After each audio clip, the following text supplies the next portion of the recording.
Is your character not as agile as you would like? Karluk looks at Euphemia and says, I really wish he would have missed, and then just falls over. Is DM's grace in short supply? Oh, and the candles go out Yeah. on the Minotaur's horns. Is compassion not your character's strong suit? Minotaur more like beef or more like cannibalism? I'm asking for a friend. Is persuasion your dump stat? Be prepared for a caster. Please do not move on their own. There's no caster here. Listen long enough, and you too might learn how to roleplay 8 charisma. Hey everyone, welcome back to another episode of Roleplay 8 Charisma. And now it is time to summarize what happened last session in an uncharacteristically combat-free session. We had no one take any damage, so John has bravely volunteered to summarize for us. John, what happened last time? Well, we spent 45 to 55 minutes leveling our characters, which is a new record for us, so that's impressive. We are now 5th level, despite the DM teasing us with 6th level at the end of the show. Right. But as far as the game goes, so we spent a lot of time talking and trying to figure out what our next move exactly was. We know we wanted to find the Spellforge. So we tried a couple different spells. The universe was difficult, but then eventually we found it. So we used a locate object spell and found the Spellforge room, and we trundled our way down there after Ulrich summoned a celestial steed that it keeps coming up as a fey steed for some reason. And that is guarding the wagon. We also lashed the doors together. Although, interestingly, in one session, there was a bar next to the door. And then the next time we looked, there was no bar next to the door. And this is after everybody exited. So there's either somebody running around with a bar or the DM forgot the bar was next to the door. Very small halfling with a bar. But anyway, it's lashed together now to give him some protection. And Ulrich's steed is keeping a watch and is mentally connected to Ulrich. According to Ulrich, we don't know if that's true or not. He could just be talking to himself. So we then followed the spell locate object to this room with double doors. We entered the room and we found this thing called a specter, who we quickly learned is a guardian and wanted to know. It's got very specific rules as to who can enter here and use the forge, even though he has 2 Frostbeards in front of him. We've mentioned the Fanderdeel Devil Pack. The only thing we didn't show him was the map. Perhaps that would have helped with the crest of a Rockseeker on it. But that's all water under the bridge now. We discussed with him, and he basically came to the determination we could prove ourselves by ridding him of a pesky wraith named Mormist, who taunts him and has been trying to gain access to the Spellforge for hundreds of years.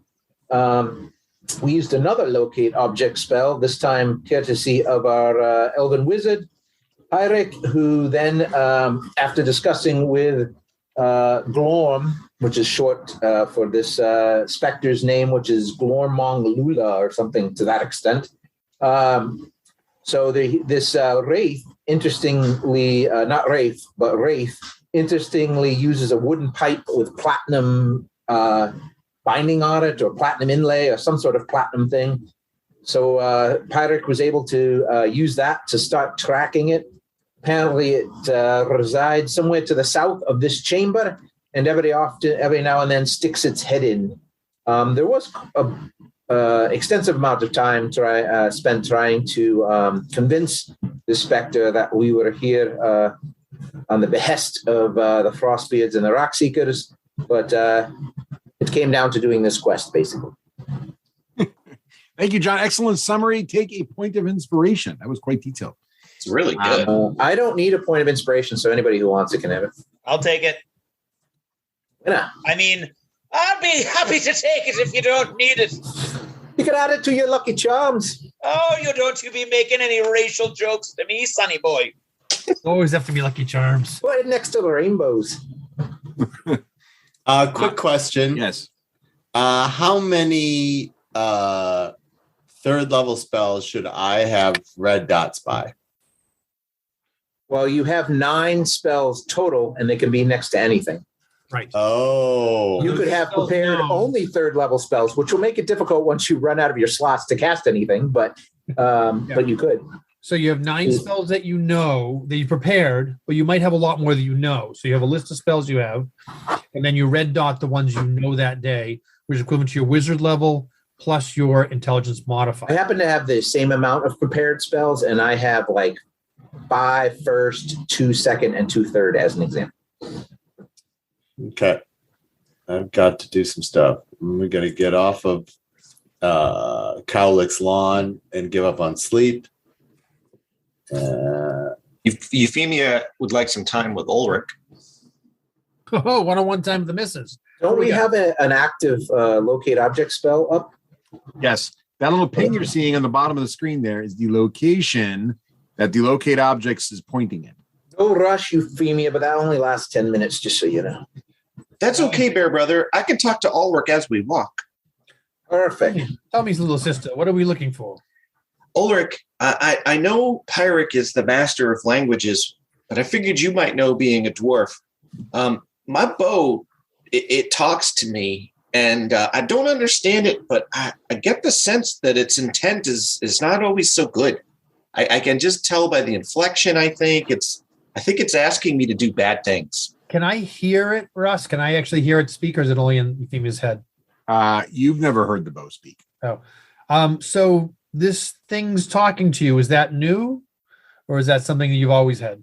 No, and John, I'm happy to if you want to lead the way.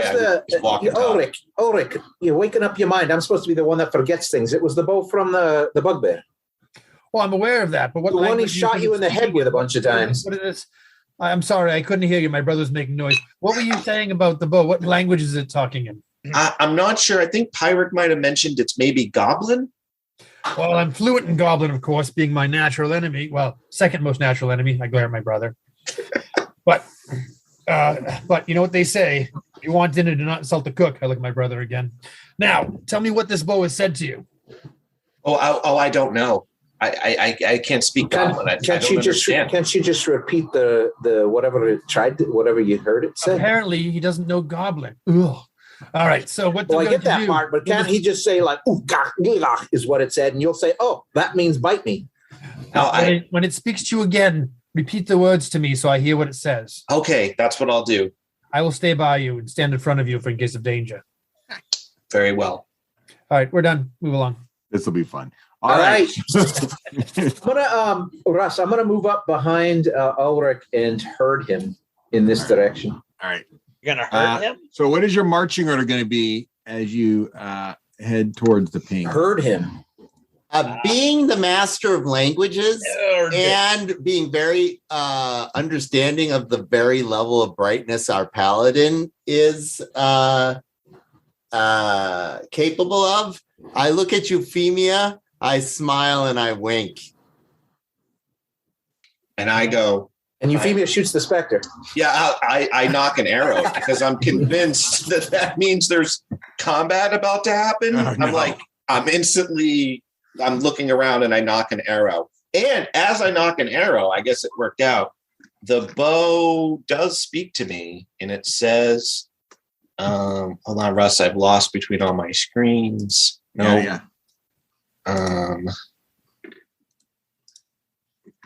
No, that's it the says, picture. Make mine pastrami on rye. Okay, it says on screen. It says this. It says Der Dracula Dun Gek Ukalaken. It said that, Ulrich.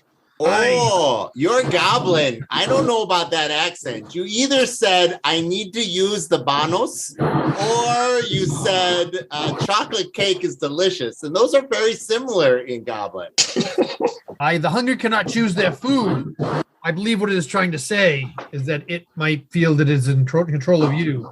It is seems to be some sort of bow that might force you to kill people. Now, I know, again, looking at our wizard, some people may approve of that, but I do not approve of killing things indiscriminately. I feel a slight. It's like tugging towards the Bear Brother, what's the name of the thing we just talked to? Glorm. I was a seeker, a watcher. A seeker. It's like Now, you guys still in the room, right? Yeah. Yep.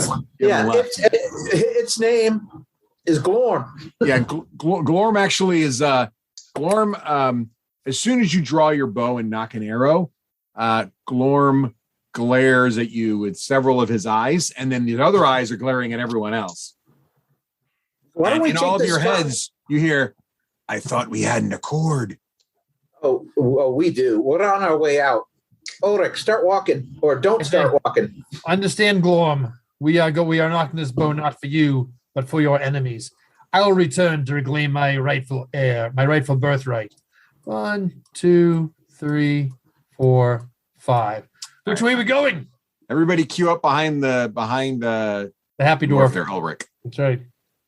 A Put your closed models mind is where they like a should be. closed book, just like a block of wood. Follow me. All right, so Ulrich has left the room with the sphere in it and the brazier, the glowing green fired brazier. By the way, one thing that John did leave out of his summary. We lit up all the weapons. Summary, but a small part left out was there is this glowing green brazier in the middle of the room, and you guys did a little bit of looking at it for some time and figured it out that it is in part, or at least a large part of the magic's going on here, as well as part of the forge situation. And I believe Ulrich ran his axe through the brazier. Euphemia ran 12 arrows heads through the brazier, and Shadeen put his shadow axe, which remains to be seen how that worked out, into the brazier also. Also, Karluk put Talon in it too. Karluk did put Talon. That's correct. I didn't write that down, but that's right. Euphemia does put the arrow back in the quiver, but in doing so, she's got that feeling of like an itch between your shoulder blades that you can't quite reach. I like it. That's it. All right. Oh, Euphemia, that's a conscience. I think you should do away with that. Rafe, take a point of inspiration for role-playing your boat. We're going to need a herding dog. Come on, people. Who's got the weird microphone feedback going on? All right. Everybody make one move that didn't move it. That's everybody. All right. Everybody there? I think Pyrrhic's got to move out there. I'm not hearing any feedback. Pyric and Shadeen. Unless Pyric wants to take the rear position, he should move. Well, that's an open statement. All right. Great doubts, great I wisdom. tried to little word doubt, it in a little way that wisdom. would not open myself up to such abuse. So, Pyrrhic, once you put yourself where you're going to stand, I can give you another ping. It has fallen off my map. Oh, no. Zoomed all the way out. Come on. Oh, here To we the go. right-hand side there. Let's see. There you go. I see Pyrrhic's moving. Excellent. All right. So, Pyrrhic, if you're standing just at the doors there, then you're getting a ping from sort of like over here. Ping. Ping. When my brother tries to pass me or get in front of me, I say tenacity and adversity are old enemies. So as you Ulrich, come I out, see a green light ahead of us. You should go check it out. yes. So as you look ahead, there's this large chasm opening up ahead of you with it's interesting because there's a stairway down. There's a little cliff here where I'm pinging right now. And then there's a man or dwarven, perhaps, made wall here along the edge. But the rest of it looks natural. And there's glittering minerals all in the ceiling, the walls, and they're catching the light and sending it back. And you can see way down, there's, first of all, along the ground, there's just dozens of skeletons crushed under falling debris, scattered across the floor. And then in the distance, you can see green light that looks sort of eerily familiar.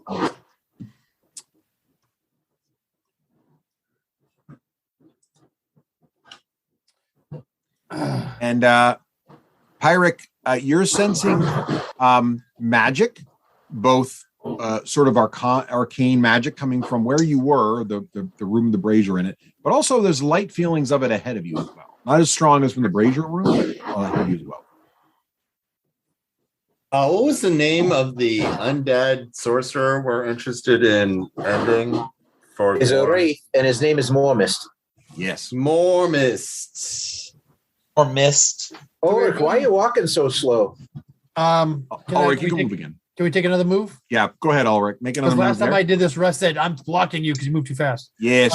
Yeah, thank you, Joe. I appreciate your keeping me honest there. Just make it, one move at a time. So I'm going to pull out, put some silvered iron power and iron powered silver and holy water and throw it up in the air. Morden, bless us and protect us from these wraiths.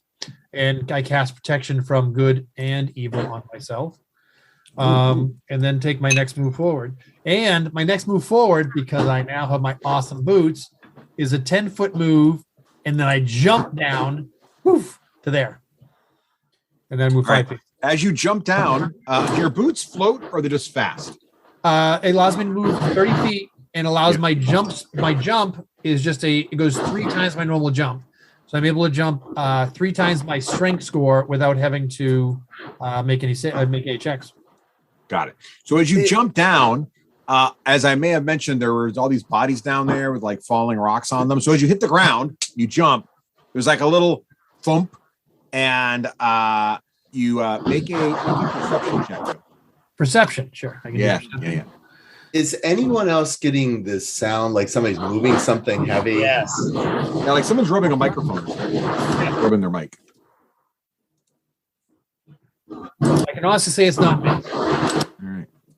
I think it's coming from John because I've been trying to watch the screen lights up, but I don't know what it is. I think it is John. It's our laundry. It's our dryer. Is it? Oh. Well, turn your laundry off. Maybe you can mute when not talking there, John. Yeah. There we go. So I got a 9 of perception, which is about my average. All right. And I'm gonna when I land here. Yep. So a rock falls from the ceiling and you don't see it coming. So the rock falls on you. I'm going to make a little roll here for the rock. It doesn't roll well. So fortunately, the rock deflects off your armor shoulder pad without doing any damage, but a rock falls from the ceiling and bounces off your shoulder and lands next to you. And I did not notice it, or I did notice it? You noticed it hit your shoulder. You just didn't notice it coming, so you could have dodged it. All right, your perception roll wasn't that bad. Yeah. Okay. So now, but you're also aware, like that, being a dwarf underground, you're aware, like, okay, this area is a little unstable and crumbly. Yes. Be careful using my dwarven abilities. If it has to do with, I get advantage on perception. If it has to do with. We should have given you advantage. Yeah, that's all right. You didn't take any damage. All right. So like I said, I'd be careful when we go down here. It appears to be unstable rock work. Okay, I have a question. Yes. Is it our general presence that are causing things to fall from the ceiling? The general nature of the heaviness of the world causing things to fall, so things are falling on the regular? Or is it a malevolence causing these things? Well, why don't you make fall? an insight check there, Pyric? I mean, you're not really in your, underground rock stability isn't really your bailiwick, but who knows? Maybe it's really boring. And so anything really boring is in my bailiwick. So you want insight? Yes, please. 14. All right. You get the feeling there's nothing fancy. It's definitely not Arcana related. You feel like there are parts of this cavern that are less stable than others, and it may just have been that, Ulrich landed with a pretty big thud. He's not a light individual when he jumped down those stairs, all his armor on. Okay, then. In response, I will mount Moody, who doesn't touch the ground. Right. And we are going to be a cushion of air. Ooh, fancy. Mount Moody. It sounds like a something to climb.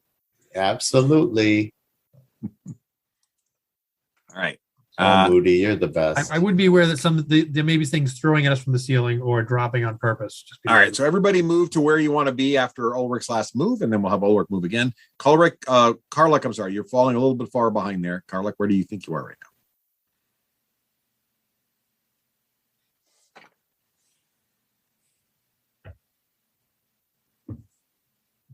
Doc, move your token. There we go. Excellent. All right. So far you're all in that position now. You can see this sort of like room full of gleaming little bits of something in the stone. And from where you are, I think both the folks mounted on the Nightmare, who does generate some light because he's on fire, And everyone else, you can start to see that down here. You can just catch the edge of a couple of double doors here on this what looks like a intentionally carved wall in amongst all this natural formations here. And go ahead, Ulrich, make another move there for the party. So I'm gonna, before I move, I'm gonna look up and see if there's anything that, like the ceiling, that what fell on me, did it look like it was the ceiling just collapsing, this natural stonework, or was it actually something being, like whatever tried to fall, whatever fell on me was just a rock? All right, make an insight check with advantage because you're a dwarf. I'll make insight with advantage.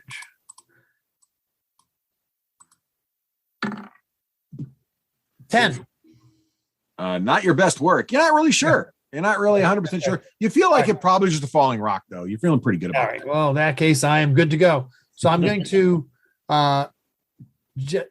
carefully move forward, picking my way up at half speed. 5, 10, 15 to there at half speed. Just carefully picking my way. All right.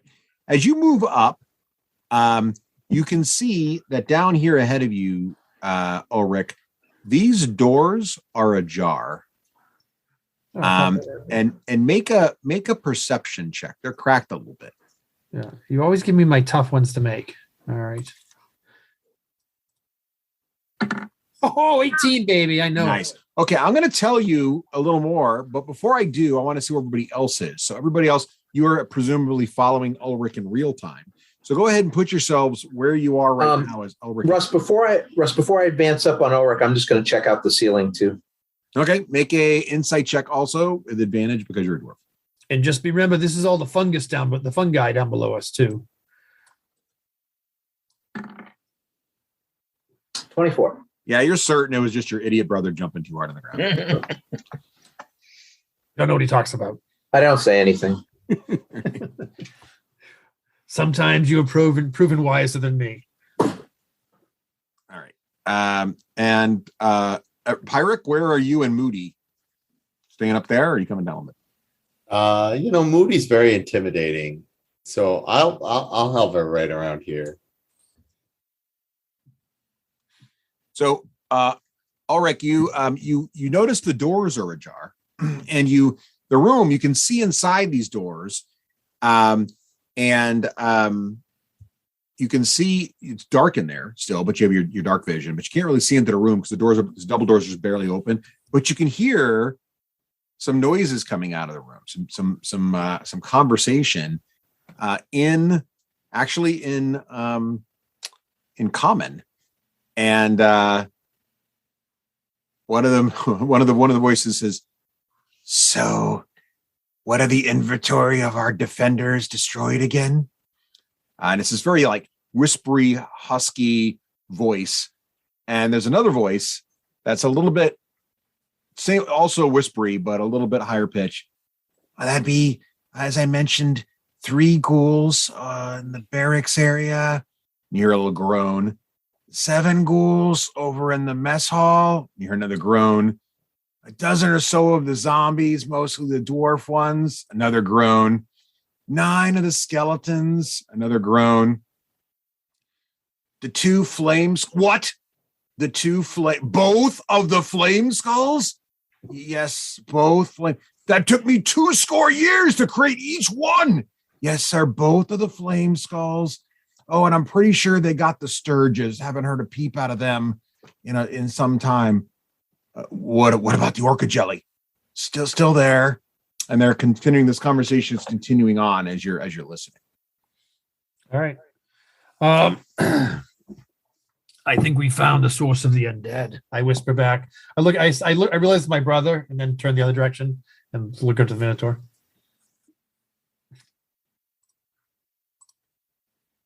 Wait, can you take a next move, or what do you want to do? Yeah, you can go ahead. Anybody else have any reactions they want to do?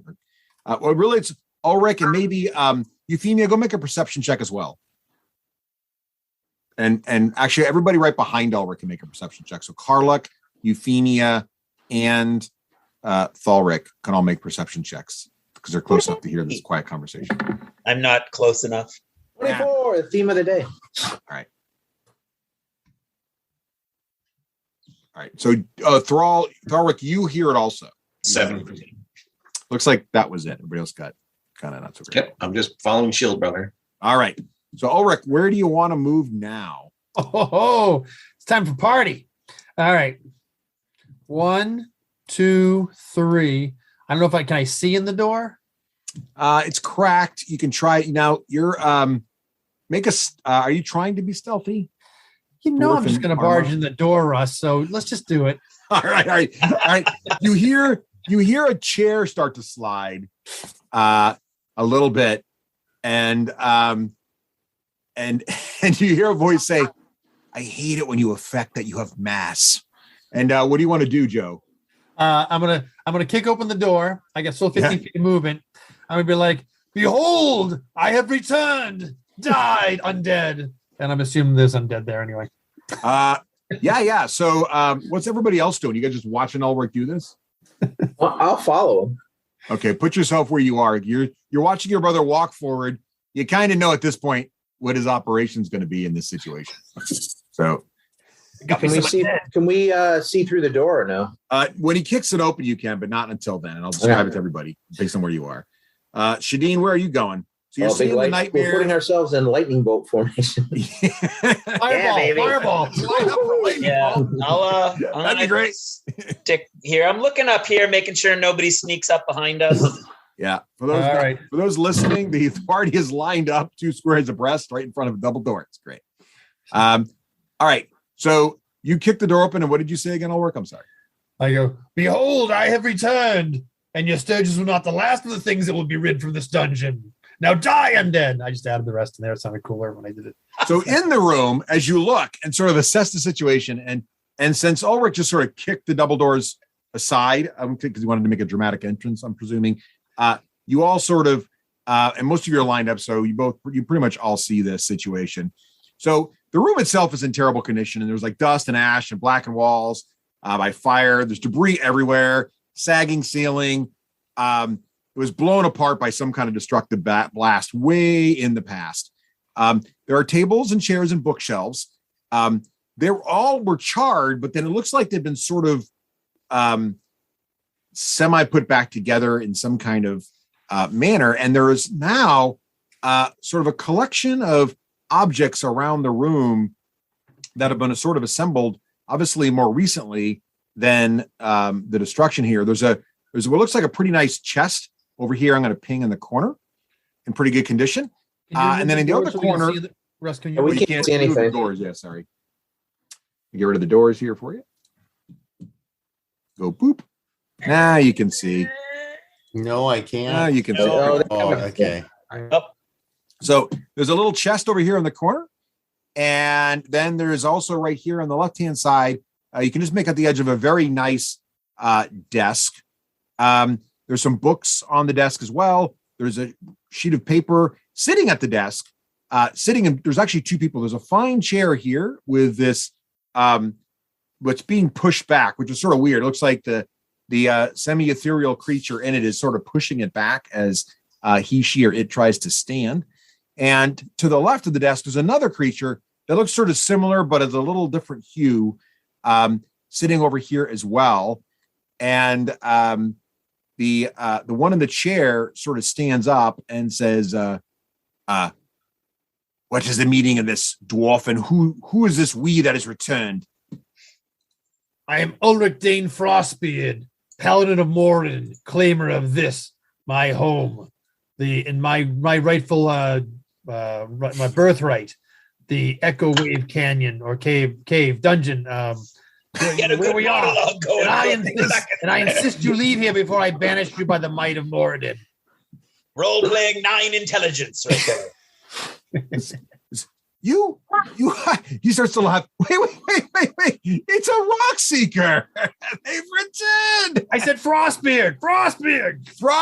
Oh, yes. Well, this used to be a glorious holding of the rock seeker clan, but those idiots couldn't keep it safe. And I died here, working here for them due to their incompetence. So here I am now, giving security my best effort. And what do I get for my thanks? You all showing up and wiping out all of the undead I've worked so hard to craft all these decades, keeping this place out of the hands like idiots with bugbears. 0 days since last death. Very well.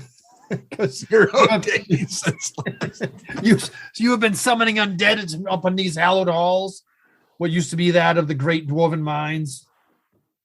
Well, yeah, I could do more than that if that idiot spectator would let me into the forge. But here, every time I go up there, it's excuse this, excuse that. Those aren't my orders. I'm supposed to guard this. You know, he doesn't even know that I was an employee once of the Rock Seekers. So you're saying you actually are an honorable servant of the Frostbeard Rockseeker clan, or are you more of a devil that is trying to disrupt this great hallowed halls? Can I do insight to see if he's telling the truth? Sure. I was assuming everybody's truthful. Paladin. How are you? Not my best. You got no idea. 9. I got a 9. Honest. Sure. I got a 9. Seems right.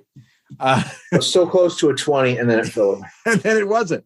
Yeah, you're not really sure. I mean, you're having trouble.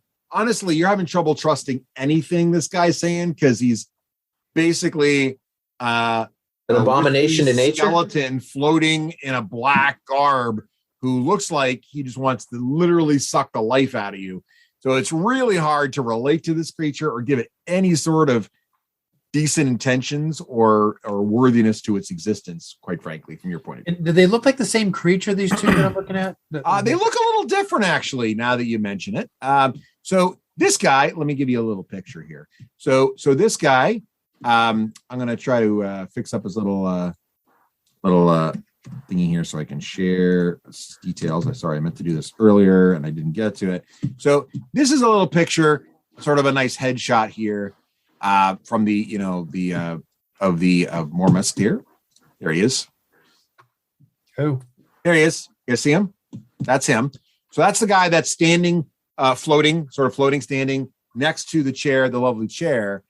And as he's been talking to you, his person who seems to be taking notes at the desk, who sort of had a higher pitched tone to their voice, they look a little bit like this. So I'm going to give you a picture of this one. And they are more, they got more green, more of a green hue to them, a little more glowy. And why can't I put this in? There we go. Sorry, I'm having a little trouble with my little monitor here. We'll get there. Sorry, slight delay of game. I apologize. So yeah, he's got more of a green hue. And the weapons on this guy, or person or thing or whatever it is, seems to be a little more distinct. So they have, as he starts to sort of, or she or it or whatever, starts to sort of take notice of you, and you definitely are having a more of aggressive sort of stance. You can see this sort of shield materializing, blade materializing, as well as starts to look a little bit grumpy with you. And both of them, though, have this very ethereal sort of feature, like they could just sort of, they're there, but they're not there sort of situation. And so pretty much all of you, possibly except for Shadeen, based on your angle, you probably can't quite see them, Shadeen, but you can hear the dialogue that's occurring. Euphemia asks Ulrich, so are these fellow rock seekers? They are undead spirits and abominations of the earth. I will ask you once and once only, Mormosk. You will leave this place now, or I will destroy you upon the holy wrath of Morden upon you. I do not wish to destroy you, but it is my duty if you do not do as you are required. Well, Mormus says, well, I nor Elga can leave this place, and we have spent literally what feels like eons, so I guess that's not literally, but we've been here a very long time. We call it home now. We're not leaving, and quite frankly, we're the duly hired employees of the Rockseeker clan. So, quite frankly, we have more right to be here than you who have been born like however many generations later. You barely even know who your parents are. Never mind who originally built this mine. Abomination, you are fired. Move along. Roll for initiative, people. You are fired. You're terminated. And You're two and I fired. get them. You're fired. All right. You want to reset the? Let me reset the initiative track. Don't roll thing. anything yet. No, sorry. My bad. I got overzealous. All right. Now roll for initiative, everybody. All right, here we I'll go. roll for these guys.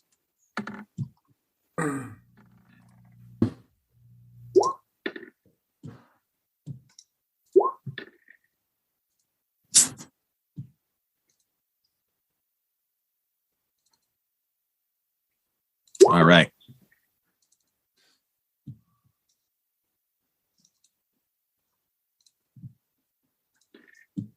Okay, let me sort the initiative tracker here.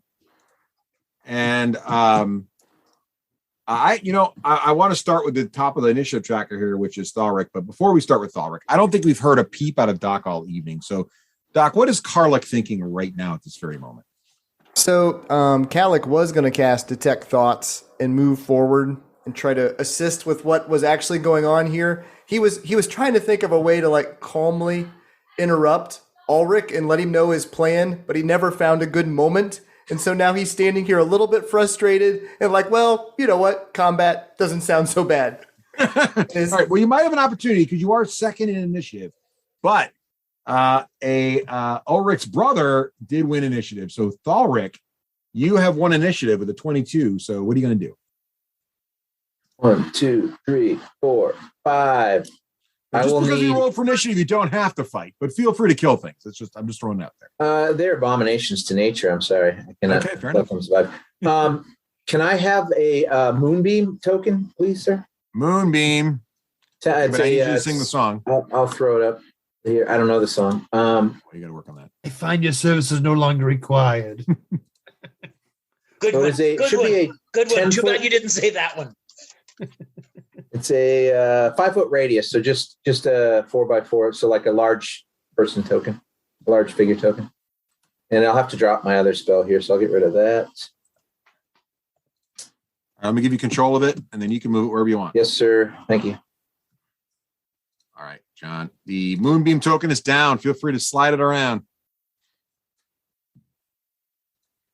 I love the moats inside the moonbeam. Yeah, they're kind of moving. You got this little animated moonbeam situation. Yeah, it's pretty Reminds me of the moons on the moors. I'm going to do this so it gets them Back in both. my own land. That's moonbeam. So my own land. I slide in there, slam my staff on the ground. I'm half crouched, and I say, "Bring down the radiant moon upon you, foul beast, and scatter you from this realm that hold that used to belong to Frostbeards." And so it doesn't actually do anything exciting till the beginning of their turn. Okay. Alric, excellent. That looked cool. I want to give you a point of inspiration for that excellent speech. That's one of the better spell castings in a while. So well, I would take it, but I don't need it. How about Pirate? Do you need inspiration? You always need inspiration. Oh no, I'm good right now. Is everybody good on inspiration? Mm-hmm. All right, never mind. All right. We have to waste Karluk. inspiration. First Karluk, time you're ever. up, man. What are you gonna do? All right. Kalik looks back at Euphemia. He's been pondering this whole bow issue and giving Euphemia a bardic inspiration. He looks Euphemia in the eyes and says, "Euphemia, you're our leader. You can lead some stupid goblin bow. Don't even worry about it. You got this." Gives him a Minotaur thumbs up, draws his sword, and runs into battle here.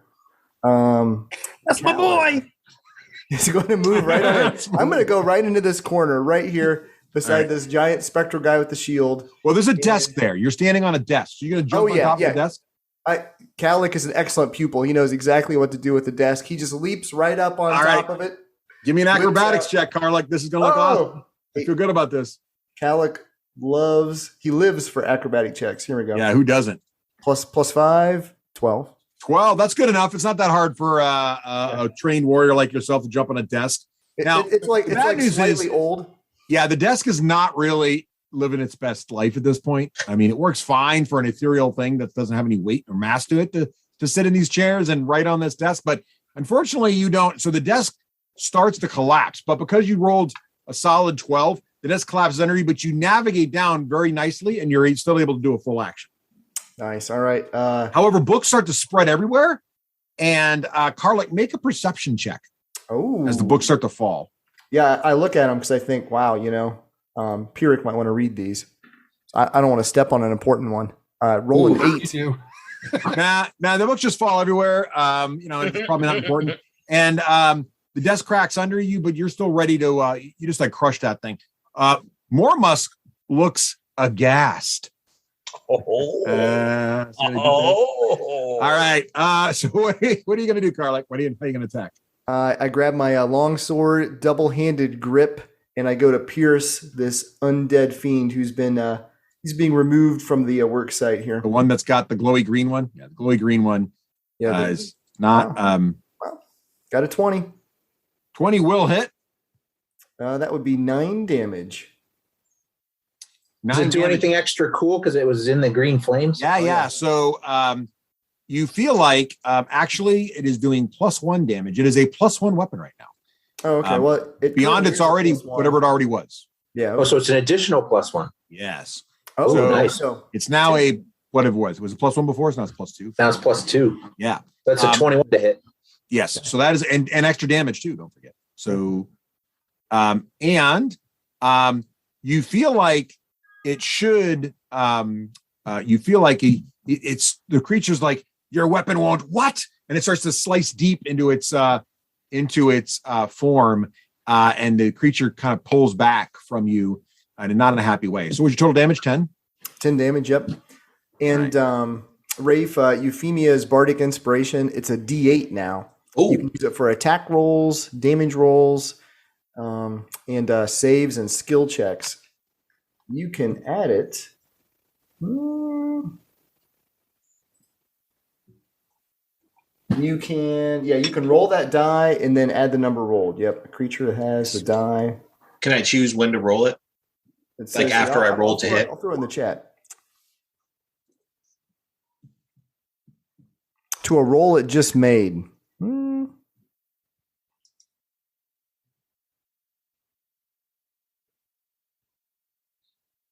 Anybody know for sure? Yeah, you can roll it afterwards with that. You can decide to add it whenever you'd like. Yeah. You use your reaction to do it, but use your reaction to add it to anything you want. Question: Can you use a reaction before it's? Can you use your reaction before your turn? Use your reaction anytime outside of your turn. Okay. It's not a reaction. Oh, it is a reaction. Use its reaction. A reaction to add it to your armor class. Yep, kind of like the shield spell. Oh, that's new. Oh, so you can use it normally. You can use it to hit roll or this is combat inspiration. Never mind. Yeah, sorry. What is that? It's because I'm in the College of Valor. Oh, yeah, he's a fancy bard. Fancy bard. He sings so about it cool. Normal, That's really you can cool. use it as normal bardic inspiration, right? Yeah, or add it to your armor class. As a reaction. Okay. So Nice. if he rolled like an 18, just miss, you say fine, I'll add another D8 to it or D6, whatever you are. Wow, that's cool. Yep. That's super cool. And that is Calic's turn. All right. Nice job, Karlak. The creature looks upset. All right, it's now Mormusk's turn. Now, John, what does the moonbeam do? He's going to need to make a Constitution save, sir. All right, here it comes. Mormusk is feeling the power. It's a third of the level moon. version of it too. Let's It's see a little if the brighter moon- than the last time you saw it. See if the moon is more powerful than ever. He rolls an 11. He's +3, so that is a 14 Constitution save. I believe that is my DC. So no, my DC is a 15. All right, he fails. Suck it. So he is going to fail, and he is going to take 3d10 radiant damage. Wow, 3d10 radiant. Oh, it's third level. Let's version. just say he does not have a damage resistance against radiant, so that doesn't help. Does he have vulnerability? Because that'd be awesome. No, he does not. That's the good news. So there's the higher level. So it's actually 16 if you add the additional die. So 16 radiant damage. 16 radiant damage. Ow. He is definitely not happy about that. He's not bloodied, but he's not happy. And he glare, his eyes that are already kind of glowing, glow and glare at you even more. They're super glary. And he actually just sort of, goes right through the wall. He's just gone. He just goes right through the wall behind him. And Seems appropriate. That's a fancy chair he was in. yeah, he has a very nice he has a very nice collection. And Don't be afraid to use that die in your armor class. Man. And he says, you hear he comes on the court. He says, they always keep the soft ones in the back. So predictable. So, this spellcaster's got a horse. And he reaches right for you, Pyric. Right for you. Oh, Jesus. His fists going right. His fists become translucent and literally start to reach into your chest. I don't see that. Oh, he moved through everybody? Well, he went through the wall. He went through the wall and came around. He's incorporeal. So he went up through the north here where I'm pinging. Oh, okay. I just moved my moonbeam by accident. And he's flying very fast. Okay. Yeah, he came this way, Pyric, like down this way. And he's physically attacking me. Yes, he is. Yes. Okay, cool. So he's physically attacking you. So you could have a reaction here that increases your armor class, but you don't get to see my roll before you do it, right? So not in theory. You just tell him if you hit or not. Okay. So let me roll. I will do it manually then here, using my manual dice. Here you go. Old school. His attack roll is plus 23. The roll, but you can see the roll before you know whether it hits or misses. So you can roll a d20 and then he doesn't know. No. He's not supposed to know. No, he's not supposed to know. I'm just supposed to tell if it hits or not, but he's not supposed to know by how much. So he's not supposed to know if his spell will help him or not. I don't think you're supposed to see the roll. I might be wrong, but I don't think you're supposed to see the roll. But in any case, so I will look it up while what's you your guys armor continue. class? What's your armor class? Normally it's 12, but I have mage armor. Does that make it a 17? What does mage armor give me? Mage armor will make it 17. 17? I mean, shields. No, mage armor will make it 13. Base. 13. So it's 13, and if you throw up shield, it'll be 18. It's 13 plus my dexterity bonus. Right, correct. Yeah, I'm sorry. Correct, it is, yeah. So what are you right now without using your reaction? 15 without using my So he's going to miss. So you're able to, your mage armor, he's not ready for your mage armor. He said, I should have expected that. And he misses. Okay. All right. He seems pretty crafty but he's obviously been around the block a few times. Does he? Yeah. All right. Shadeen, you're up. Now, Shadeen, you've got this floaty sort of shadowy creature who kind of looks, it kind of looks like the same makeup as your axe, quite frankly, which is interesting. It's a shadow. Yeah. My kindred, come to me. Let's dance. So first, I want to introduce you to a couple of your old friends, and I cast Spirit Shroud on myself as a bonus action. All right. Boom. Spirit Shroud. I'll come up Give with yourself a Spirit Shroud later. icon. I don't know what that looks like, but it sounds cool. Yeah. Well, there are now spirits. These are radiant spirits swirling around me, and they look very angry with our little friend here. They look mysteriously like dwarven spirits, I think. Little dwarven ghosts. And then I'm going to whack him with my axe twice. So let's see. Whack him with your axe. See if you hit him. I am going to whack him with my axe. He's now not yet cursed. So this is +8 to hit with me battle axe. Two-handed.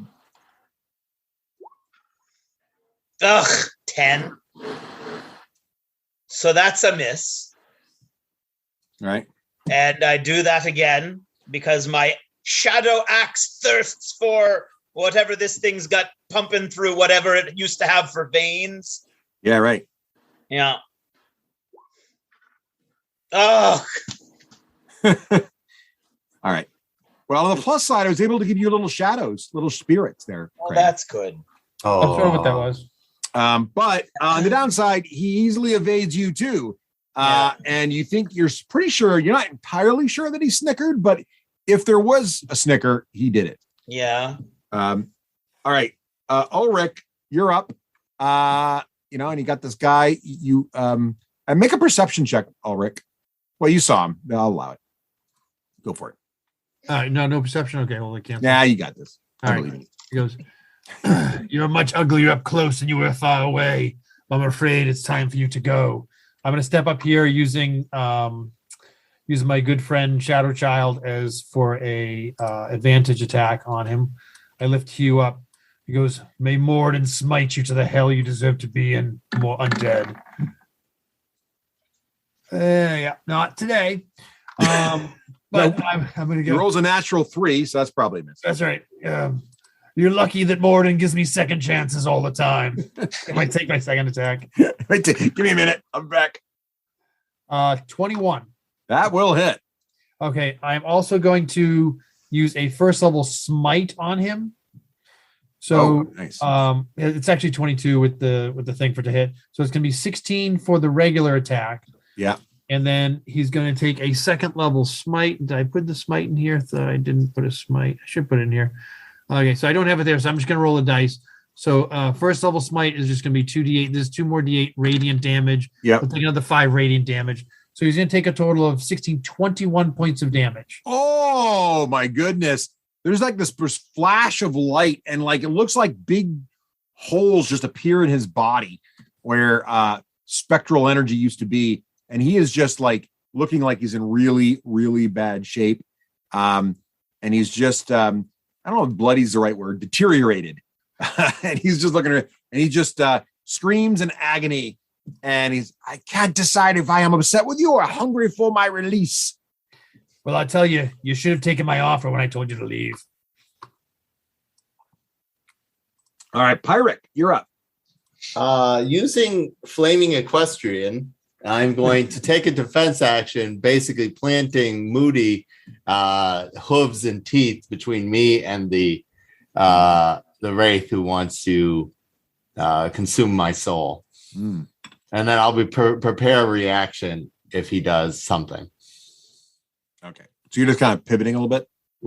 Pivoting, yes. I think it's the defensive action. Am I allowed to take the defense action? It's a dodge action. Yes. It gives them disadvantage to hit you, and if you need to make a dexterity save, you get advantage to it. Yep. Those things are great. And I did it while on a horse. Got it. So you're dodging. Check. Mm-hmm.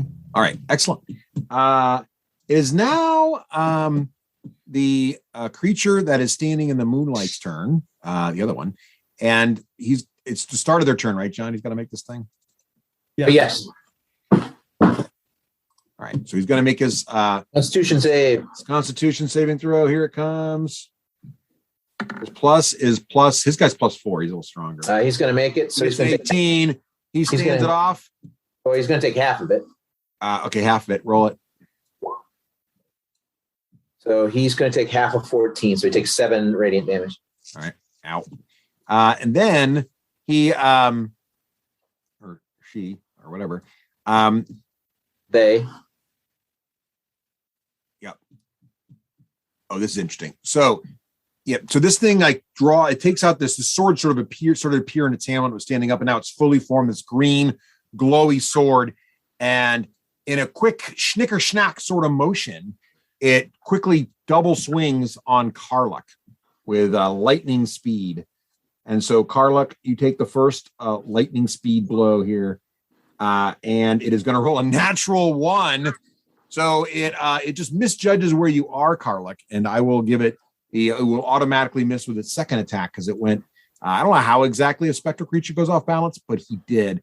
But then for his movement or its movement, it just kind of it reaches into you a little bit and then floats right inside of you.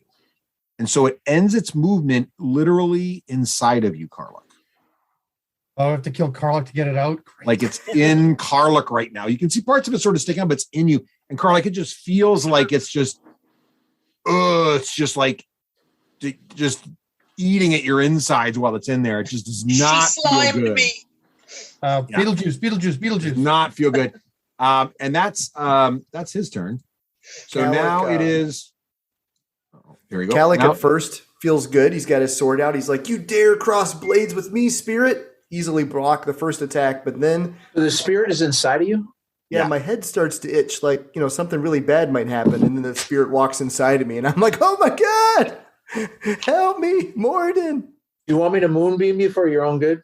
Yes. All right, it's Euphemia's turn. Euphemia, what would you like to do? There's a lot that's going to happen on this 6 seconds. Okay. First question is, out of character, the dynamic lighting is fascinating because I completely keep forgetting that a halfling does not have night vision. Right. So I'm actually completely standing in complete darkness. Well, not really. That's not really right because the I should have fixed this. The nightmare is on fire. That was what I was going to ask you. So it does generate light. So let me go ahead and give it a little bit of light generation here. Must have like a 10-foot radius, I think. Yeah, I'm going to make it token emits light for a 10-foot radius. So that should now be happening. So you see things now, Euphemia? Yeah, now I can see things. Go. There you go.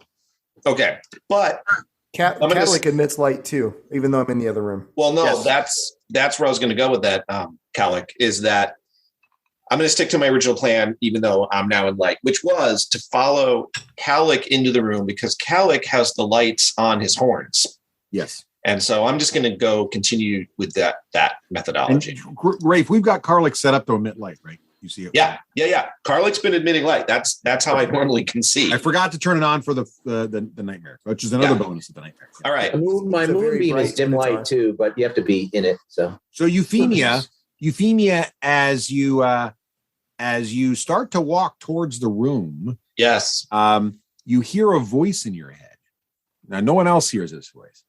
And it comes out in sort of a broken, it's the voice you've heard before. And so far, this voice has always been in Goblin. But now the voice speaks in broken common. Uh-oh. And it says, Euphemia.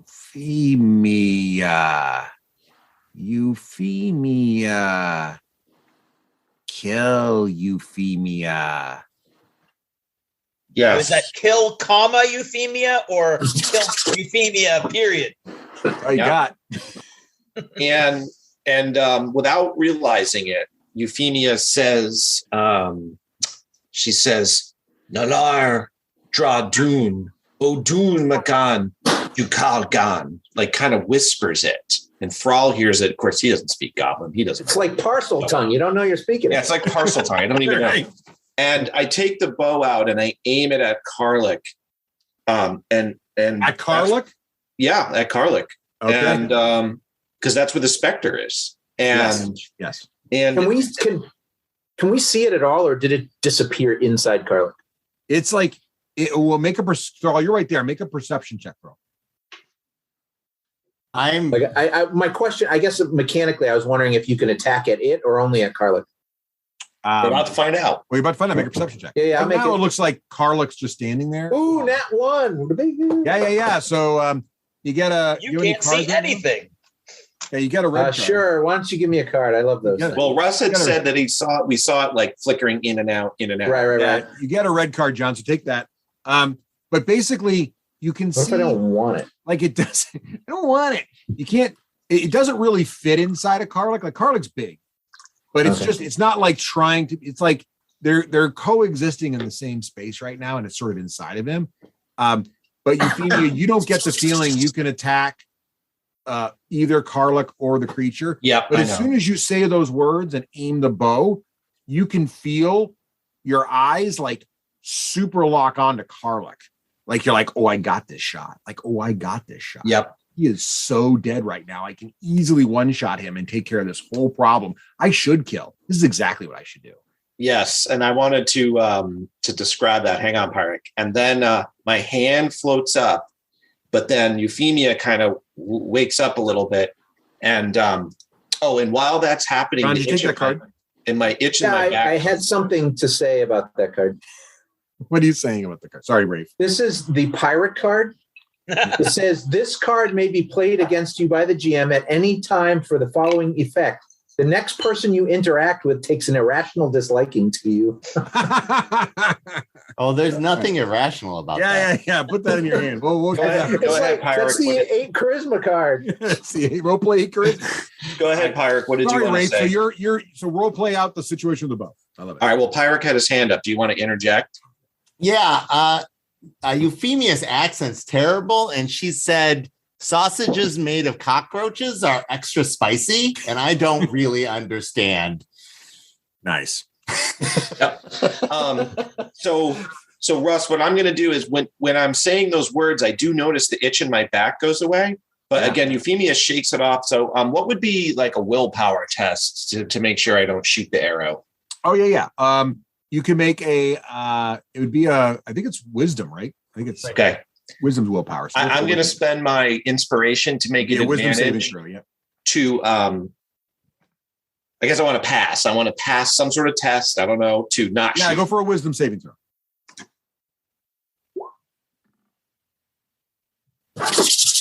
So 16 makes it. You took advantage. You can roll again.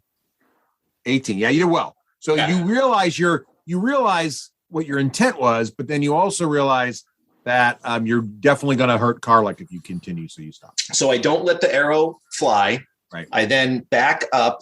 With that roll, also, Wraith, your wisdom kicks in. You also realize you have locked the bow onto Karluk. Now, with your attunement to the bow, you know how it works. So you know when you lock a target, you have advantage at attacking that target and disadvantage attacking any other target. So that target is dead or the next day. That's correct. Oh, it gets worse, Russ. Yeah. If I hit, I do an extra 3d6 points of damage. It's really good at killing things. Oh, and that's on top of my sneak attack damage. Yes. So we better really good at killing things that are Karluk. Right? Yeah, I don't want to let that arrow fly. Yeah. So I kind of trembling and I say to Thralric, I'm like, Thralric, I'm in trouble. I have the urge to shoot Karluk, the spirit that's in Karluk, I mean. And I fight it down. And I'm so discombobulated I don't hide, which I normally do after every turn, but I don't hide. And that's my turn. All right. Out of promise you Thralric instead? I'll stay discombobulated. I won't try to dodge either. All right. Thralric, you're up. Am I now? So I don't think I can strike that thing without hitting Karluk. Is that what we decided? Yeah, it's kind of like inside of him right now. Until Karluk somehow separates it, you're probably going to hit Karluk. All right, so I have a second question for you. With the Moonbeam spell, it just says, as an action on my turn, I can move it in any direction. Can I move it through walls? I believe you need to have line of sight to where it is, right? I don't know. I think you should move it into Doc. That's a good idea.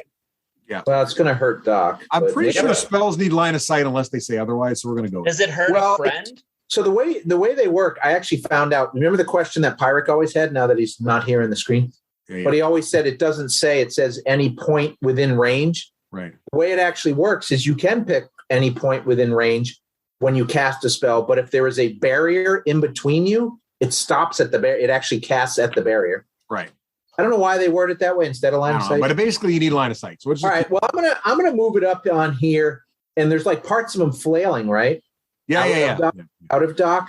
Yeah. I'm gonna bring it right to the edge here. I'm like, Thralric, put it on him. Put it on him. Yeah, this is coming from the one who wants to shoot him. Are you putting it on him or not? I am putting it on the edge of him. So it's on like a little bit of him. Okay. Yeah, so it's, I guess I'm trying, you know how it's like parts of him you said were sticking out? Yeah. I'm trying to get the parts that are sticking out. Oh, are you trying to only get the creature and not? I am trying. Why don't you make an Arcana check here so you can pull this off? Arcana, or nature. I'll go with nature. Whatever's druidy. I'm not good at any of those, but I'll take nature. Just even. What's your druidic competence? There's only one wizard that could pull this off. I'd say it's true. I'd say it's nature. You're right. And he's in the other room. I'm just not good at it. Okay, fair enough. You're more of a sledgehammer guy. I'm going to use my inspiration. All right, seems right. Well, that stopped me from getting a nat 1, but it's only a 9. Only a 9. So, yeah. So you have a choice. You realize you can't be that surgical. You can either put it not on them or on them both. Your choice. Well, Karluk, this is for your own good, my friend. Only touch me a teeny bit. I'm gonna leave it like this, so you can literally, if you take half your move, you can squeeze out because you can go 2.5. Wait, it's multiplying. What's going on? Oh, there we go. All right, so here I'm leaving it so there's half a square, Russ, so that he squeezes his way out without, if he wanted to. All right, nice. It doesn't really matter on his turn. All he has to do is leave it. So right. Yeah, because you don't. It's starting your turn there. It's starting. He's going to take damage. Yeah. Okay. But speaking of Karluk, so Karluk, you got a couple things going on here. All right. I'm sorry to say. First of all, there's this just creature inside of you that is just eating at you. Feels like sucking your life energy. So I need you to make a Constitution saving throw. Push it out. Come on, Karluk. Use your inspiration if you have it. Yep, sure am. We need you to squeeze this thing out. How did we do? He squeezes something out, but it ain't inspiration. 11.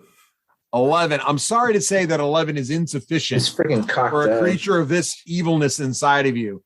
You're going to take 4d8 necrotic damage. Oh, so here we The go. radiant's coming next. Don't worry, you're going to take 3d10 radiant too. Here comes a 48 necrotic. This might be one of the worst moves I've ever done. So that's 15 points of necrotic damage, but it's slightly worse than that. In addition to that damage, your maximum hit points are also reduced by an equal amount. Oh, no. That reduction lasts until a long rest. So you basically just sucked life out of you. That's Not unlike Princess Bride. Princess Bride. So you've lost 15 hit points as well as 15 off your maximum. And then there's a moonbeam. Make another Constitution save. Sure. So I did have 8 temp HP. So you think my That comes off your hit point. Tell you what, the 8 temp HP will block everything. And so the permanent reduction is off whatever's left after the 8. Okay, that was my How's question. that? All right. That seems fair. So 7 off. All right. Yeah. So 7 I off and think 7 that dead. seems right. So you lost. Yeah, that hurt. But that's nice. Nice use of temporary HP. I like it. Oh, you made that There save. you That's go. good. Nat 20. Is it nat 20? Dirty 20. Dirty 20. Okay, great. So Doc, nice job. So you do manage to take half damage. Oh, from the that's not correct. That's not right. That's a little zealous. rolled That's a over. little overzealous. So you take 7 radiant damage. 7 radiant damage. Oh, 7. And now you can do what you want, Doc. So this creature is in you, but it doesn't feel like it's attached to you, and it doesn't feel like it's holding you in place in any way. I would like to roll a perception check to see how much I noticed Euphemia's inner turmoil or not. Oh, sure. Go for it. Yeah. Being possessed and blasted by a Okay. radiant moonbeam.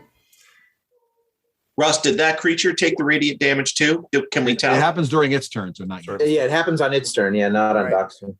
17. How much do I know about Euphemia's inner Oh, turmoil? 17 is very good. You do. I mean, that's actually a really good roll. And I'm glad you rolled so well because you were very distracted. I had DC 15 in my head for this one because, there's like this thing in you. There's this moonbeam. People are yelling at you. The desk is broken. There's books everywhere. Goblins being spoken. But then on top of all that, you can't help but notice Euphemia trying to speak Goblin in some bastardized way. And then also she's holding a bow right at your head. And you're kind of thinking, please don't shoot me in the head. And then it looks like it takes she's like sweating as she slowly lowers her bow away from shooting you. And also with that roll, Doc, Karlik notices that Thrall pretty much panicked and just shoved the beam at you, trying to save your Thrall's life, just like, and then "Yeah, realized he's burning you at the same time. Right. I'm like pressed against the wall. I know. You barely graze my cheek. All right, so Kalik is going to walk out of the moonbeam here, and he's pretty freaked out. So he's going to step 3, 4, 5. I'm going to go to right there. There we go. All We'll move. Does the Can you get behind me? does the spiritual garden? That's a 6 foot. I'm afraid to go too close to Euphemia. Actually, I was going to say if you put me between, at least it would go for me and not you. The creature stays where it is. It like looks around, whips its head around, trying to figure out where you're going. But Okay, also, yeah, like I can't like- get to the other side of Thrall. there's a little bit of your. It's like there's this weird. It's glowing green, and as you walk away, Karlik, there's a little bit of like. It's almost like a bit of Karlik's spirit is like pulling out of his body and staying with it, and it's like still on its lips. It's like licking its lips of Karlik's life force as it sucks it down like a nice weenie. That's Why just are nasty. things always so weird around here? Kalik pulls out his copper coin, rolls it across his knuckles, and casts Detect Thoughts on Euphemia's bow. Oh, wow. Take a point of inspiration. I shall. Nice job. All right. Okay. Now, in Detect Thoughts, I think you can try to go deep or shallow, right? Well, it gets the surface thoughts of All right. whatever he wants, and then he can try to do a deep dive on it. He can throw it in the thing, but you're getting right now. Is there a saving throw or anything? I think it's automatic. Let's take. Let's see. I initially learned the surface thoughts, but then as an action, so I think this would probably be the you have next. to wait till next round. Next turn. She just cast it. I can So right now you're getting surface thoughts. Yeah. Which the bow is the bow is thinking, and it's thinking natively in Goblin, and it's thinking several things. It's working through a lexicon of Goblin to common translation terms. And it doesn't know many right now. It only knows a few words, light words. It's figured out kill. It knows the name of its current bearer, which apparently is this female halfling Euphemia. And it also is working through the members of the party. But it really wanted to kill this wraith, this creature that needed to die. And it wanted to kill something glorious. But then the halfling had it target you, the Minotaur, and that's just as good. Kill's a kill. So let's get that Minotaur. So now it's in Minotaur mode. Minotaur must die. That's all racing through the bow's head, air quotes. Insight check to see if the bow is a bugbear's thoughts. Oh, is it bugbearish? Sure. Yeah. Go ahead and make an insight check. All right.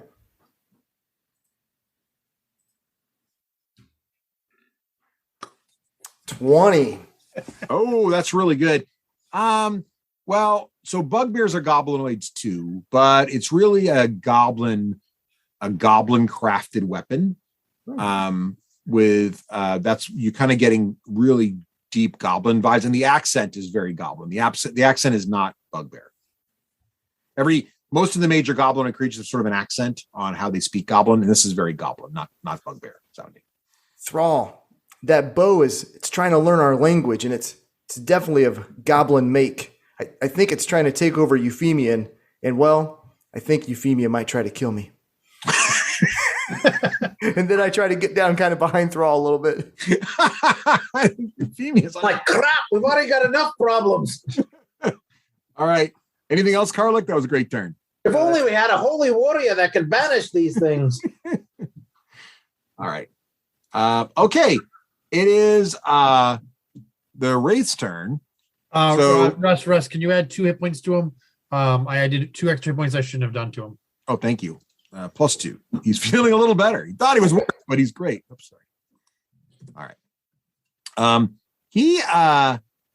So he's got a situation. He's surrounded. There's this guy with a floaty spirits next to him. There's those spirits are also clawing at him, reducing his movement by 10 feet. Oh, that's ugly. Yeah, so he's got a situation here, but I assume Moody is solid to him because Moody is an extraplanar object. That's kind of debatable, but he's not gonna that's not really on his mind. He can fly, so he could just go right over the horse anyway. Even with the slowdown, he's like really fast. So that's not really a problem, but it's more attacks of opportunity and how much he really wants to do this. But he's really pissed right now, so he doesn't care anymore. He's just got to decide who he wants to hit more. And it's really the Holy Warrior at this point. He's just not pleased at all with Ulrich. So he looks right at you, Ulrich, and he says, Your people, your family, your kin are the entire reason I'm living this existence. And he reaches right for your chest, to reach right inside your chest cavity and grab your still beating heart and stop it. And as he does, let's see how he does. Don't forget, I'm protected by Mord, and he will protect it. So he has disadvantage in the attack. Does he? That's pretty cool. Yeah. Well, he misses with his first one anyway. But let's see if he has protection. He has protection from evil. That's right. I forgot about that. Yeah, he misses completely. He's like he starts to reach for you, and your body's just glowing, and he rears back and he snarls. And he doesn't dare flee because there's just too many of you that could probably whack him. So I look at him. I look at Shadeen with the axe behind him. Every generation will reap what the past generation has sown. We enjoy the benefits of the hard work of our ancestors. Rest well, sweet spirit. I like that. Nice. Take a point of inspiration, Ulrich, and it is Shadeen's turn. Speaking of inspiration, yeah. First, I'm going to curse him with the Hexblade's curse. Oh, that seems bad. For him. For him. Now, so I'm critting on a 19 or a 20 now.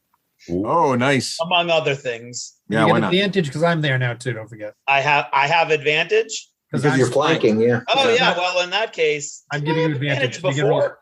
2 d20s and get a 1 and a 2. Ulrich showed up afterwards.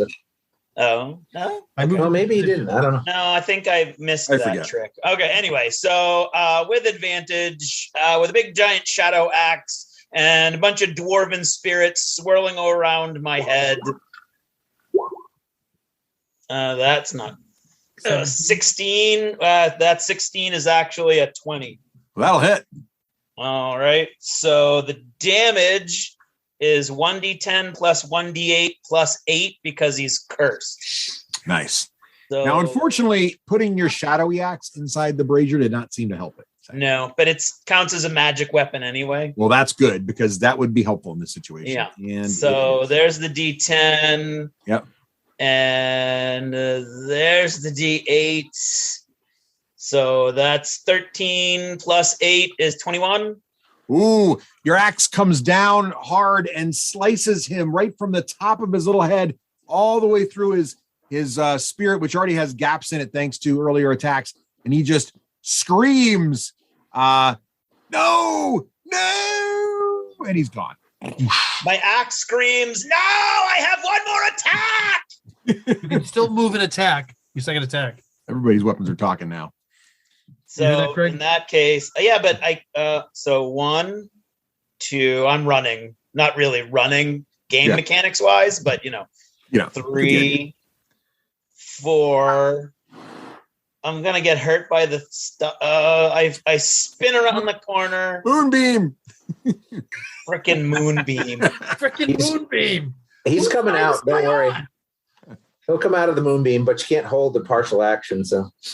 No, but I mean, I can't. If I step into the moonbeam, do I get hurt? You can step in, attack, and then step out if you have enough movement. If you first enter your turn, you get it too. Oh, even better, yeah. Yeah, so I don't You'll think get hurt. do that. Unless you want to drag it up and just take it. Dragon up. Dragon up. I'm going to dragon up. I go in. Craig, take a point of inspiration for dragging up. I already got a point of inspiration. I'll store take it up because I'm going to need it in a minute. I'll take it for convincing him to go in. Yeah, go ahead. Seems right. I'm inspired. Thrall's inspired. If you need a point of inspiration, I got one and never used it. If you want. All right, make me a Constitution save, Thrall. Make you a Constitution save. Constitution save. Oh, you made 18. it. You're only going to take half of this. Oh, good. I think the moonbeam is the MVP of this battle. It's done more damage to everyone. Oh, that's a good roll. You take 11 points of damage. Holy crap. He almost rolled max damage on himself. Oh my God. Is that 12? That's 11. You take that. It's rounded down. 11. This moonbeam is 1, 2, killing. 3, 4, 5, 6, 7, 8, 9, 10, 11. Great. Thanks for that. Who brought the brilliant dwarf? This is all right. I will use my inspiration to attack again with my big giant battle axe. Watch how I work my verbal magic to convince Thrall to go in there. I mean, Ulrich. I keep saying my name for everybody. I think That one.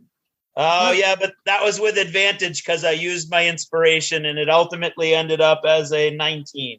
Oh, 19's a good hit. Let's see. 19 will strike. Oh, he's not cursed. Damn it. No, you don't have advantage, right? So you rolled in that one. No, I do have advantage. Okay. I used my inspiration. Sorry. Got it. Okay. So a 19 will hit. Yeah. And so once again, it's not cursed this time, so it's only +5, but it's a D10. All right, nice. Plus a D8. He rolls a 1. 5 plus 5, so 10 points of damage. All right. Your axe does find a mark, and the creature winces back. It is still not bloodied, however. Now, if I move away, does the moonbeam hit me again? No. He would get a free strike. Just in case, I'm taking one more step here. So that was. He will get attack. He will get attack of opportunity on you. Oh, I don't want that. Screw that. Okay. All right. Don't worry. I'll move the beam so it doesn't hit you again. Great. That's swell. Ulrich, you're up. The guy behind you has been vaporized by Shadeen, who then ran into a room, yelled, and sounded like he had a good moment. I look back at Thrall. Turn off your stupid flashlight. Don't worry, it won't hurt you. Go right in. You can trust him. You're the chosen of Moradin. You'll be fine. Oh, you said flashlight. Okay. Trust you like I trust a spider in an outhouse. All right. So, as I'm looking down here, I'm gonna just make something. Did I notice anything with Euphemia trying to shoot Karlik or not? Well, you're in the middle of battle, so why don't you make a perception check? I don't know. She has battle bloodlust, but that's kind of her norm before she got the bow. Natural 1. So you get a card. And I get a card. You didn't notice anything. No. So I noticed nothing. And here's your card, Joe. Why don't you take that baby? Okay. You just thought your perception was really high because you actually spotted where Euphemia is. Right. Yeah. I'm going to step here. Boom. Actually, I'm going to stay right where I am. And I'm going to hold my action to attack this guy if he gets within range. All right. That's it. Okay. All right. Owl Beast, your friend is dead. You will soon join him. Pyrrhic Starfinder. Okay. It's very common for me to lose track of Euphemia during battle. So I have learned to not look for her. I instead have taught myself to look for where the arrows are landing or going. Now, this has troubled me greatly because no arrows have been let fly. Normally, I hear them and then I follow where they are, and that's how I get a general sense of Euphemia in a battle. I understand that I'm not the quickest, but I understand that I am the smartest. So this is how I go about things. So we're going to have Moody fly over here, and I understand that... Now, wait, isn't there a thing? So Moody... yeah, you can go through. That's fine. Never mind. Yeah. Moody doesn't do fire damage or anything, right? No, not unless I tell him. Okay, good. Unless he hits somebody. Yeah, I have to like make a he actually gives you fire resistance for touching him. Yeah, he's sort of it's great. And then I come around the corner, and being able to see Euphemia shocks me greatly. And I notice that she is being torn up by some sort of struggle, and I play backwards the things in Goblins she's been trying to say, and I always assume both hobbits or halflings and goblins have an affinity for foods, just on different ends of the culinary spectrum. And so I thought she was talking about food, but that's not actually what she's been trying to do. She's been trying to evoke whatever weapon this is, and being someone who has voices talking in their head, I look down at her and I offer up my hand again, and I say, Euphemia, a leader inspires others. It is not their might, but their kindness. Come back to us. Oh, take a point of inspiration, Pyrrhic. I will give it to anybody who used it, but mostly I want to give it to Euphemia because I want her to be inspired to stop looking for glory like the stupid dwarves and look for adventure which is her heart. All right. I say stupid dwarves out loud in Dwarven. Of course. All right.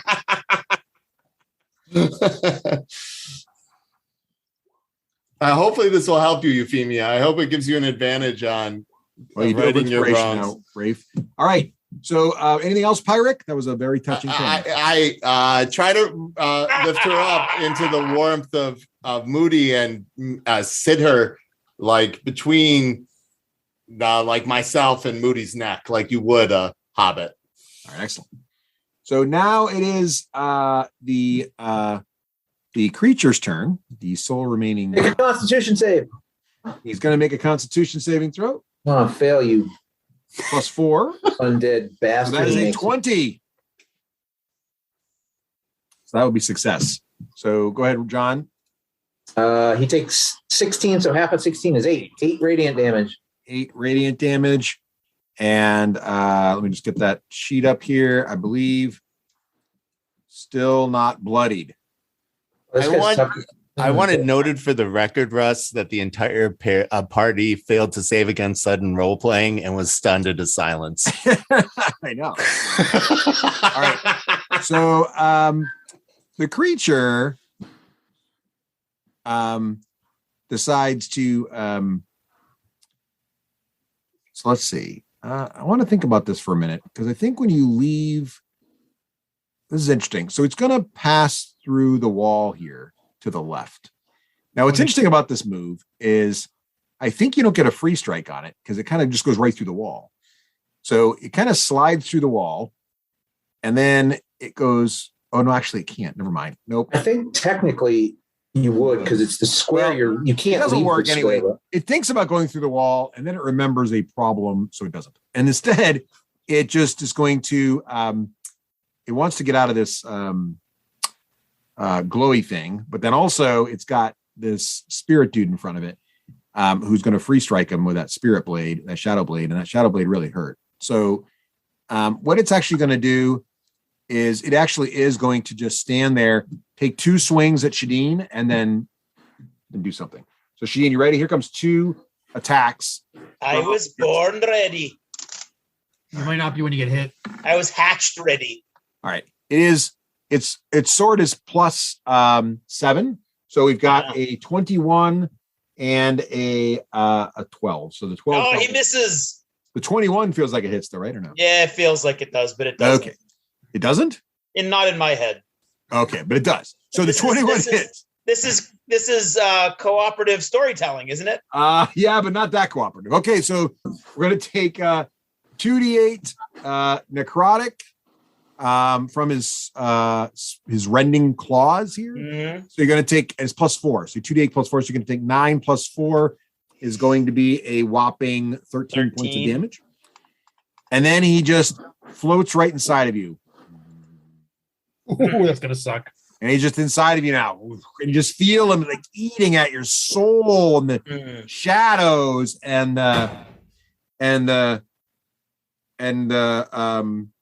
you feel like you're something's talking to you in your head at the same time. Oh, wait.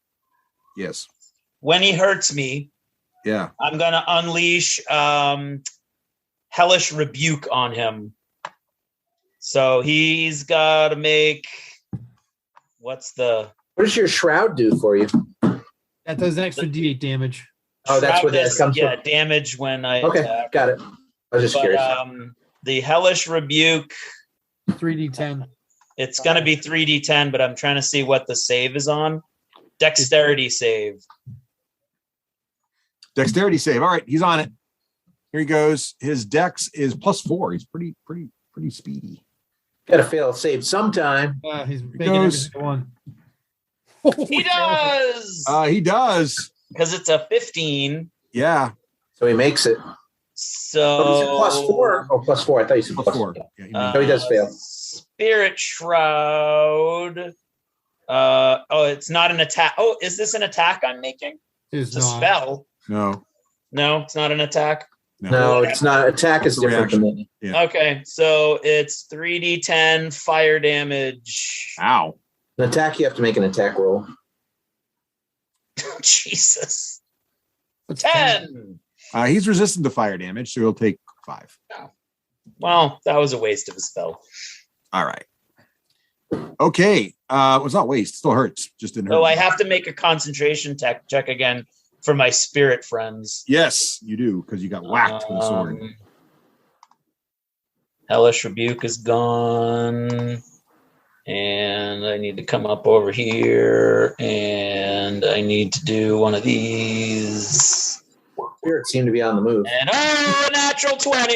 Oh, hell. Give yourself a blue card. You don't have one yet. I'll give it to you. I don't. I did, and I lost it. There you go, Craig. Grab that, baby. Don't know what it does, but I'm how sure do I cool. grab it? Right click on it. Right click on it and says take card. Take card. Okay, I want to read it. You can do that. Handed to the GM at any time, plus 1d4 after making a saving throw. I right click and say take card. Okay. There you go. You got it. All right. Excellent.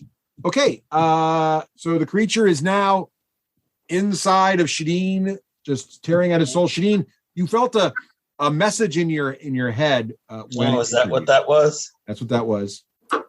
You want to check your? I thought it was being possessed by something awful. No, something else. Think of something awful. I'll get right on that.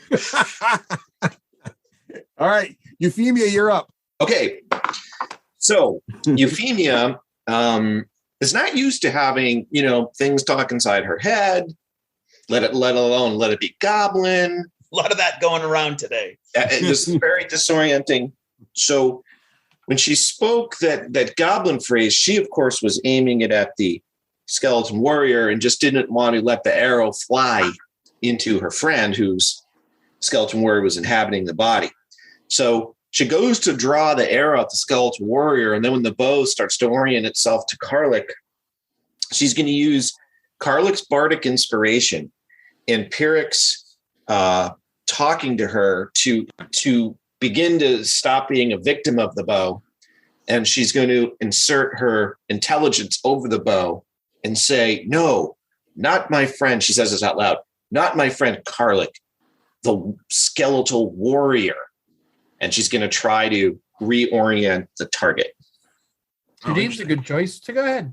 Okay. Yeah. So you're going to shoot at Shadeen? No, I'm going to make sure that the. You're just trying to you're trying to change the target of the bow. Yeah. Now, Russ, you might not have the card in front of you, but I mean, the way I'm reading it, it would take like an act of a god to do that. Like it's pretty clear. It's pretty it's pretty right. But I'm just telling you, So I'm going to say this doesn't have a card to read to know that. So this is a DC, but everything's possible. So it's a DC 19 attempt. Okay, here we go. Yeah. So, and I'm using intelligence this time. I'm not willpowering over it not to shoot. I'm using intelligence to recommand. And it's going to take your action this turn to do this. Yeah. You're burning an action. I'm going to roll advantage with Pyrrhic's assistance that he gave me and use my bardic die. And you're going to try to will the bow to change its marked target. I'm going to try to intelligence it. Like I'm taking leadership command. You're going to out-argue it. Yeah. But you don't know its natural language. I don't. So out-arguing it, you're going to have disadvantage. You don't know its language. All right. So that's just a regular roll then. Yep. And I'm going to roll the D8. Okay. Or do you tell me if I've passed or not, or do you want me to just roll? You roll a D20, you do the check, and then I did. You got an 18. You got an 18. So he said it was a 19. So you got to use the bardic inspiration. Yep. Okay. That's the part I couldn't remember. Sorry, I'm on the wrong screen. I'm on John's screen. Okay.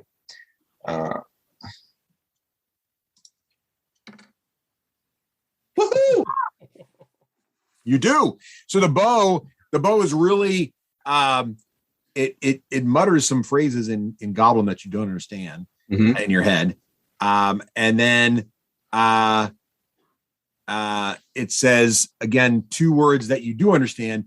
Euphemia kill. But now it seems like it's focusing on Shadeen, but you can tell the bow is trying to target the little bits of the creature that are popping outside of Shadeen.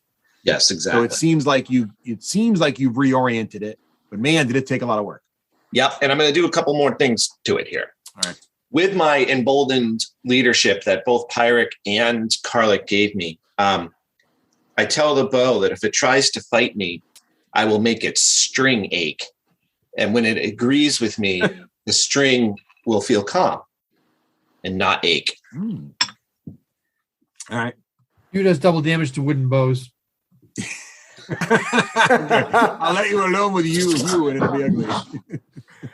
And then that is all. All right, nice. All right, Thalric. All right, as my action, I put this sucker right. Well, I guess I better just move it out of the way. Put it right away.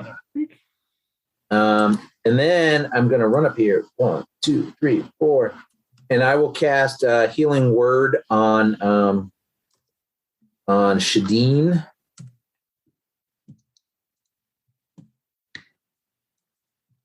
And we'll just cast it at first level because I don't know much else going on. So you'll get 7 hit points back, Shadeen. Yay! 1, 2, 3, 4, 5, 6, 7. I was 1 point away from being bloody. And that's my turn. That's it. Nice job, Thalric. Okay, moving on. Karlik, what's up? So my bodyguard runs away from me, and then I try to stand up straight. Like I'm creating a place you can hide back here, though, with this spell, and then me just run behind me. Hey. It's true. The moonlight's making a little chest glow over there. Yeah, because if he walks into it, he'll take damage. So, Kalik he can run through walls in theory. So, Kalik is going to use his action to try to read deeper into the bow's mind. Nice. Ooh. Okay. So you get a good reading on the bow. Really, just hungers to kill things and to target and kill. But it wants its wielder to also target and kill.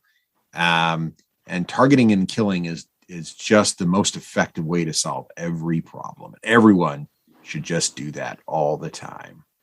Can I tell what the bow currently is targeting? I'm sorry, you're reading Thrall's and Elric's minds. You should be reading the bow's mind. The bow's mind. Get away from the dwarves onto the bow. Who's the bow currently targeting? The bow's currently targeting the glowing green wraith. Excellent. It says I can actually, on intelligence check versus intelligence check, I can try to verbally direct the targeted creature's like the course of its thoughts. And I would like to know, I'd like to see it. Is that also an action, or is that part of the deeper read? It is part of the deeper. Yeah. Okay. Sure. Let's do it. I want to see like the bow's visual recollection of who created it. Oh, ooh, that's cool. All right. Let's see. And I'm going to use my inspiration on my intelligence check. Nice. You're gonna need it. Oh, 18. That's pretty good. Let's see how the bow does.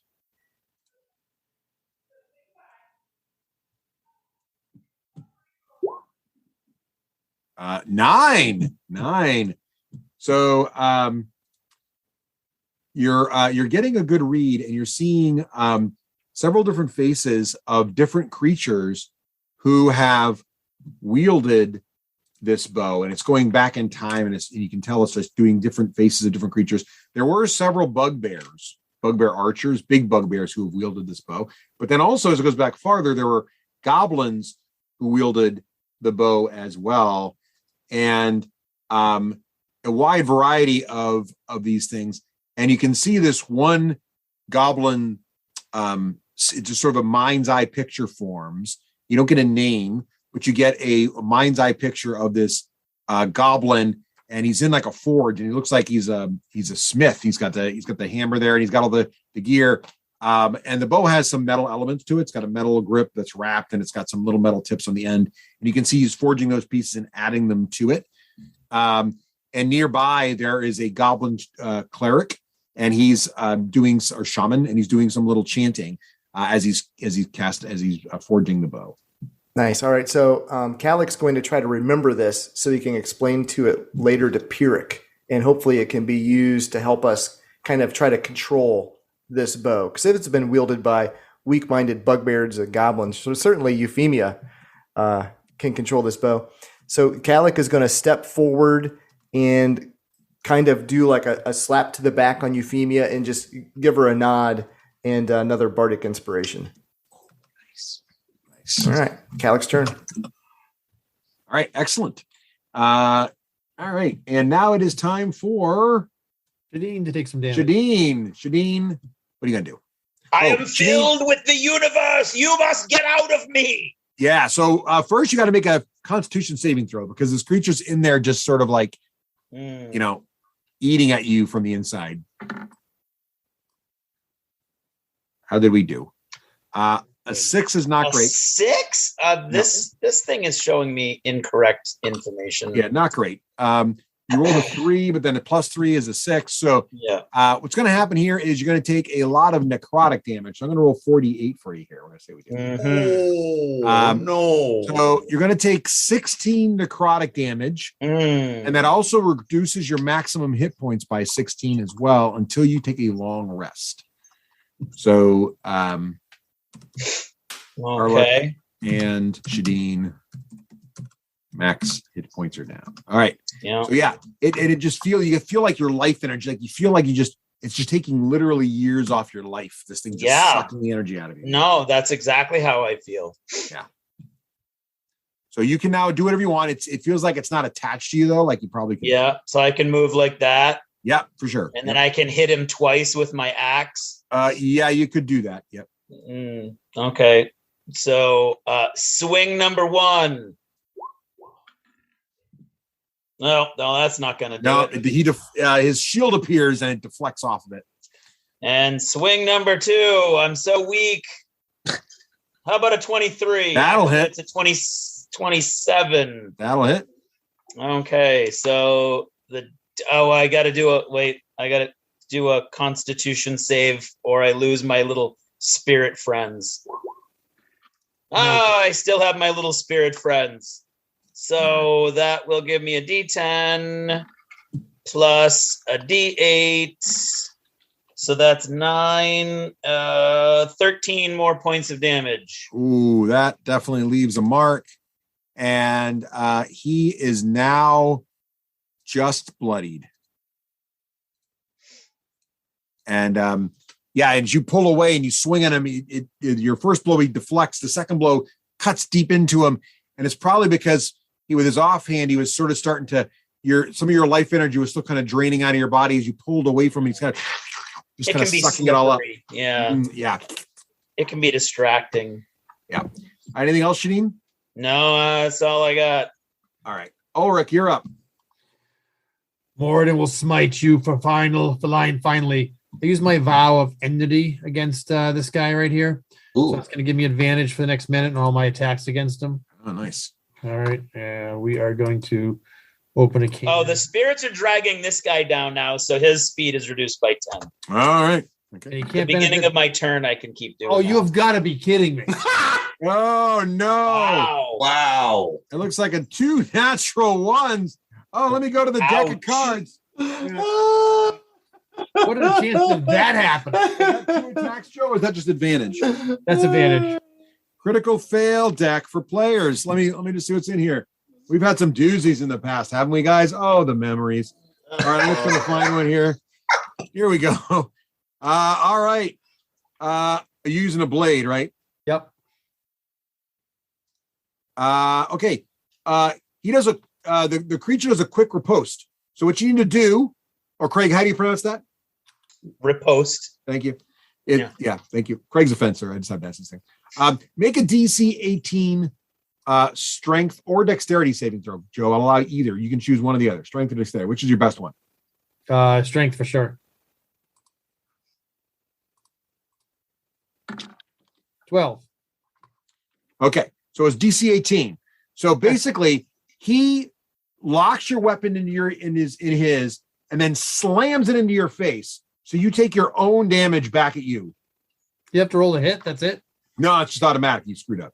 Oh, Jesus. My own weapon damage back at me. All right. On a failed save, take the weapon's normal damage. Yes, you take the weapon's normal damage. Yep. It doesn't allow me to do damage because I missed, huh? All right, I'll just roll it here.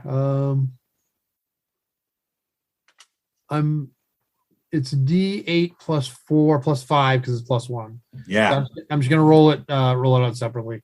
I'm not gonna smite myself despite your one. You don't have to smite yourself.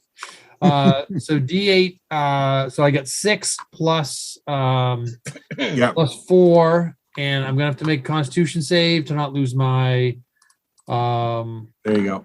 Spell. I'm gonna pass that. Nice. Ooh, nat 20. Nat 20. Hey, you can get rid of your red card if you want to. I get rid of my red card. All right.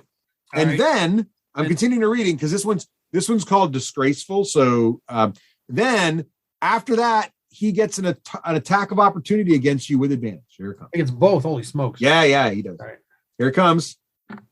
And yep, he gets a 14 plus 7 is a 21. Does that hit? Wouldn't he get disadvantage because is he undead? He is undead. Oh yeah. It's a now. Just roll again because one was Yeah, just roll. You only get. You're right. You only get one die, and that is going to be a 17. Does that hit? Misses by You one. deflect. So nice. So ping, ping, ping. All right. Now let me take my second attack because I can do that twice. Let's see if you do I might double kill myself this time. All right. Go. All right. Oh, the memories. You're right, Russ. Oh, the memories. All right. Now I'm going to hit with the 23. That hits. I'm going to do 12 points, but I'm going to, now that I hit him, I'm actually going to do a second level smite. Now that you hit you're slinging it. All right. And the second level smite is going to do 3d8 more radiant damage. So he's going to suck down another 10. So 23 points of damage total. Oh, that is a huge hit and huge bits of wraith. And you're not sure, but maybe a little bit of Shadeen's life energy sort of shoot out of the wraith as you cut deep into it. I try to grip some as it goes by me. And then I use bonus and regular action. That's all my actions. And I go, you will be smited for sure, evil spirit. All right. Nice. Pyric, you're up. Okay. Yeah, since Euphemia has righted themselves, and I'm worried about the shenanigans of undead summoners, I'm going to hold my action and ready counterspell for whatever this creature does. That's pretty crafty. You don't have to ready counterspell to reaction. I know. I just want people to know. I'm just being cool. Being cool. He's like, I'm gonna have. Hold my action is not cool hold sounding. Hold my ale. Hold my beer. I'm gonna counterspell. I'm all right. Okay, it's the creature's turn, who's again staring down Shadeen and the dwarf. Now, clearly, these creatures love to just suck the life force out of things. And you can tell after that last hit, it really wants to suck the life force out of the cleric. But unfortunately, or the paladin, the protection from evil, it's just not feeling it. So it goes after Shadeen. Shadeen, you're going to take... no, Russ, I think you should make a roll or something. What would monsters do? Oh, no, it's repelled. Monsters would definitely avoid a holy creature that's repelling them. You are the DM. Good and evil. All right, so he's going to attack Shadeen. Shadeen, you get 2 attacks. Here he comes. I tried to save you, Shadeen. I appreciate that. It's going to be a 16 and a 26. The 16 misses and the 26 hits. All right, excellent. And he's going to do with his hand, he's just ripping into you or trying to anyway. It's going to do 2d8 plus 4 necrotic damage. This could be it, boys. It's going to be plus 4 is going to be 17 necrotic damage. I'm down. Oh, wow. The creature just starts to lean in to slurp the life energy out of Shadeen. But then Expecto Patronum. Yeah, so instead of going inside somebody, because Shadeen is down now, it's just sort of like leaning over Shadeen. Giant stag runs across. Yeah, and so now it's Euphemia's turn. What are you gonna do, Euphemia? Okay. Well, finally, the beast is out. So Euphemia will let the bow thirst. A little red X for you there, Craig. Oh, your spell's gone. Yeah, it's gone. Thought I lost my tune. Oh, there she is. Okay, here we go. I'm hitting with advantage. Pew pew. All right. Russ, I don't know if in the green goo gave it a +1, but there might be a +1 to this. Are you using one of those arrows that you put in the green goo? Yep. Yeah, your arrows do, but it's like basically you have a set of +1 arrows, so keep track of those. Okay. All right. So I got a 26. 26. And one little note about arrows, I've been doing this in another campaign a lot. When you roll the recovery roll, so whenever you shoot an arrow, right, you roll a d4, and on a 4+, you get it back eventually. It doesn't break. Magical arrows get that plus to that roll. Oh, so neat. It's easier to recover magic arrows. They're less likely to break. All right. Let me roll this damage. We got a lot going on here. Yeah, go for it. A lot of damage coming, baby. Yeah. Sorry, it didn't roll the damage. I was trying to roll a 1d6 plus 4 plus 3d6 It's 66 plus 5 damage. It's only giving me up to 5. Is there a way to expand that? Yeah, you got to type. You got to use the little macro language in the slash in the roll. You can do a slash roll. Yeah, slash roll, and then just put the number in front of the D6 like you're typing it in the chat. So in the chat, so I put slash roll. Yeah, you put slash roll space and like 66 or whatever. 66. There you go. Boom. All right. There's even more fun stuff we get to do with that. I get to re-roll 1 and take that result. So it's a 17 minus 1 is 16. 16 plus 5 is 21. Plus the 4 is 25 points of damage total.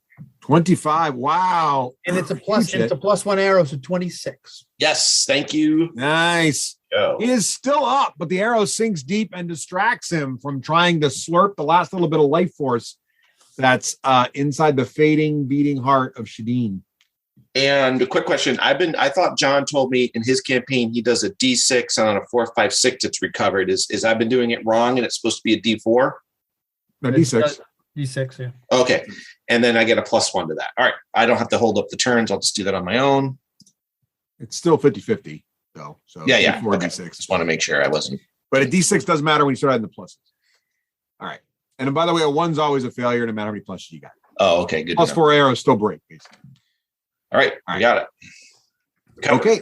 Falric, you're up. He's going to cast, he's gone. So he's going to cast Healing Word on, for bonus action. Oh, he had to leave? On Shadow Child. All right. Oh, that's right. I remember he had to leave early. He had to do basketball. Yeah. All right. Healing Word on Shadow Child. Go. Yeah. And he's going to get, and that is going to be a D4 plus 4. So you get that many hit points back. You get 8 hit points back, Shadeen. Yay! And then he's going to cast Magic Stone and get ready to throw Magic Stone at the creature. That's his turn. Shadeen, for some reason, I gave you your hit points back. I just felt like I had to do it. So there you go. You're back. What? All right. Awesome. I'm up to 8. Look at that. Okay. Actually, that's the top of the round. Should we pause here? Yeah. All right. Why don't we pause here? Excellent session, everyone. And I mean, Shadeen's back, so we know that's good. I'm going to make a note here that next time we'll start right after Thalric. So it's top of the round. Shadeen's already gone. That's right. We can have our famous bull go in there and take down the. Here we go. And talk to you guys. Thank you. It was nice seeing everyone again. It's been too long.